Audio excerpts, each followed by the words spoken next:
Katie, I know you love being on stage Oh, yeah. with the bright There's lights. a lot more people here than I thought would be. I'm like, oh, last weekend of Thanksgiving, it's rainy. Like, No one will be here, right? False. Well, why don't you introduce yourself? Maybe tell us a little bit about yourself, your family, how Sure. you got here to Rising. Sure. Well, good morning, Rising. I'm Katie Hove. I attend Rising with my husband, Eric, and our 17-month-old Emsley. We actually met in Alter when Aaron was the youth pastor. Eric and I did, and then got married years later, like 7 years of dating later. That was a long relationship. Yeah, that was a long time. And Aaron officiated our wedding, so we've been here. You may have seen me at the Got Questions table or in the nursery. Other than that, to be honest, you might not see me because we always run in late. And then we're like running to get the baby out of the nursery before she screams when another mom beats us there to get their kids. So, but yeah, that's a little about us. All right. So you've known me a long time. Long time. Any insights you want to share with everybody about me as the senior pastor of Rising Church? Yeah. Any Ooh, secrets? here we go, people. No, I'm just kidding. You're very brave to ask the question. But one of the things that you have like many, many talents. But one of the things that just blows me away about you, about Aaron, is that I feel like he has this ability to see something in people that others might miss, see the potential in people that others might miss. And I just like read this Bob Goff book, Everybody Always, and he kind of talks about Jesus assembling his disciples. I like to call them his disciple squad. And I just imagine people when they're seeing Jesus like assemble his squad, they're going, hey Jesus, I know this really smart dude, he graduated top of his class. Or hey Jesus, I know this really strong guy. And Jesus is kind of like, no. And he like looks over. You see those fishermen out there and their nets are tangled and they haven't caught a thing in like a week? They're perfect. And I feel like you do that. Like that's something, a part of Jesus that I see in you, is that you see potential that others might not see. And you've done that to me several times. You've done that for me several times. So. Now I'm going to have a Chuck moment up here. Thanks a lot. You're welcome. Well, can you tell us a little, I mean, obviously it's been a long time, Right. but a little bit about the high school version of Katie. What was Yeah. Because I remember that. I don't know if Oh, you yeah. remember. You might have blocked that out a little I know. bit. But, yeah. Well, I will just warn you, it's a little bit yucky, but spoiler alert, I'm here, so we'll end on a high note, I promise. But high school was a really like scary time for me, honestly, because I walked into it knowing like of Jesus. I had gone to church, you know, and I knew of him. I knew who he was, but I didn't really like know him. And Satan sees that and he's like, ooh. So he starts whispering lies to you. And we use that word whispering, but really like if we're honest, a lot of times it's like yelling, you know? And so something he really started yelling at me was that I wasn't good enough. You know, I was worthless. And I started hearing that.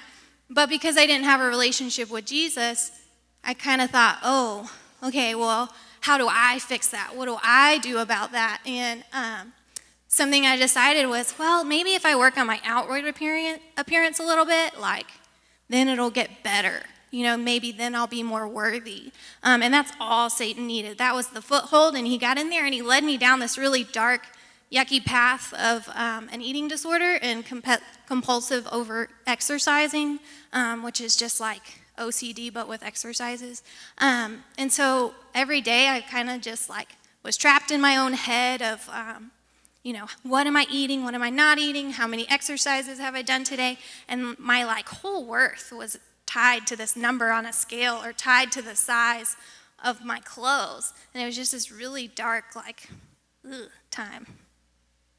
I remember that. Yeah.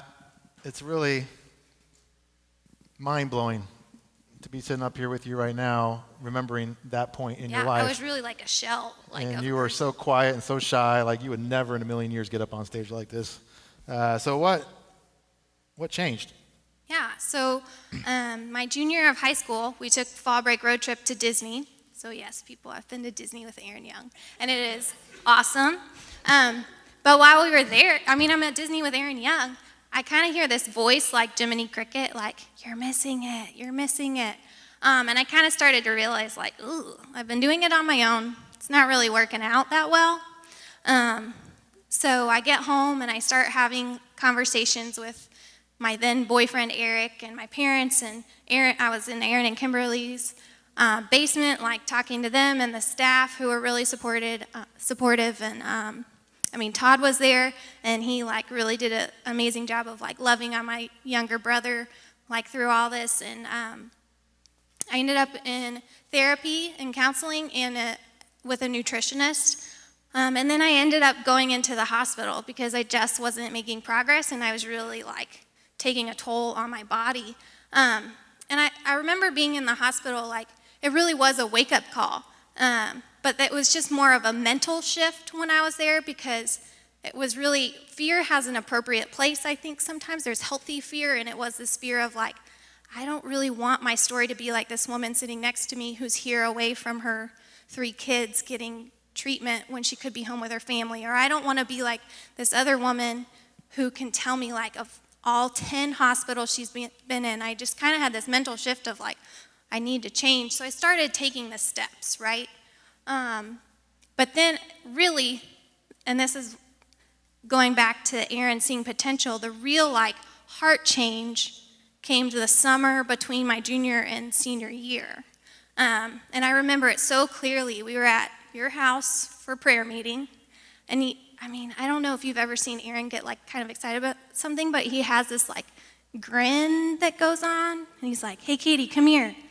And I stepped into your dining room, office, whatever, like command center. And you're like, "I got this idea." And when I was in high school, we did this thing called 30-Hour Famine through World Vision, where we raised money for the nonprofit World Vision. And we had such a strong partnership with them, they invited us to go on a World Vision study tour. So Aaron would get to take a couple students to Uganda for 2 weeks or something like that, just to see like what we were contributing to. And Aaron goes, "I think you should go with me." And I kind of did like, me? Like the one who like can't get it together, the one who is in the hospital, like, "Are you sure you're talking about me? Like, should I go get somebody else?" And he's like, "No, I think you should go." And it's just cool because that's what God really used. And while we were there, we saw a lot of amazing work being done, a lot of great God moments, but we got to go to an IDP camp. And IDP stands for Internally Displaced Person. So because of the civil war happening within Uganda, people were fleeing their homes, but they had nowhere to go except for in their own country, these camps that were growing to like, I can't remember, like Massive. hundreds of thousands of people there. And there's not enough food, there's not enough water. And so World Vision had gone in with some partners to provide food for the people in this one IDP camp that we were visiting. And I have never been in a more chaotic place because they use the food. They are giving like God wants them to give, but they're also looking at these people trying to gain information about like how they're doing health-wise. So part of the process for them to get their food was that they had to be weighed and make sure they were up to date on vaccines. And so my job was to help them weigh the babies as they came through. Okay, so it's like crazy. And there's people everywhere, and they weigh the babies on this thing that looks like the scale in the grocery store that you weigh your produce on. So it's hanging from the ceiling of the tent, and then they've made like this fabric sling thing. So my whole job is the nurse hands me a baby, I put them in this sling, I try to keep them calm, but you can't touch them too much because it affects the weight, and then get them out and hand them to the mom, do it again. And we're just doing this over and over. And I get this one baby and I put it in there. And I was a babysitter, so I'm an expert.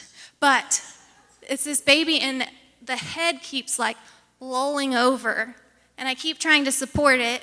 And in another language, the nurse keeps getting mad at me because I'm affecting the scale. But I'm like, there's got to be a better way so that these infants don't have to like be in danger to do this.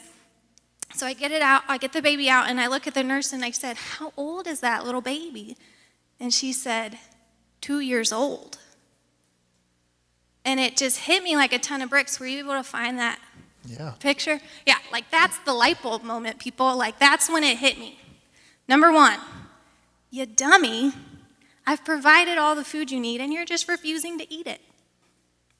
But number two, and most importantly, I realized in that moment that I was made for a purpose like a special purpose to love on that baby in that moment and then love God's people for the rest of my life, but I was gonna miss out on it. I was not gonna get it if I kept trying to go my own way. And so that's the exact moment where it moved from just like this head thing of like, oh, I need to change, to this like true like heart, like, God, I get that you're up to something here, and for me to be a part of it, I've got to say yes.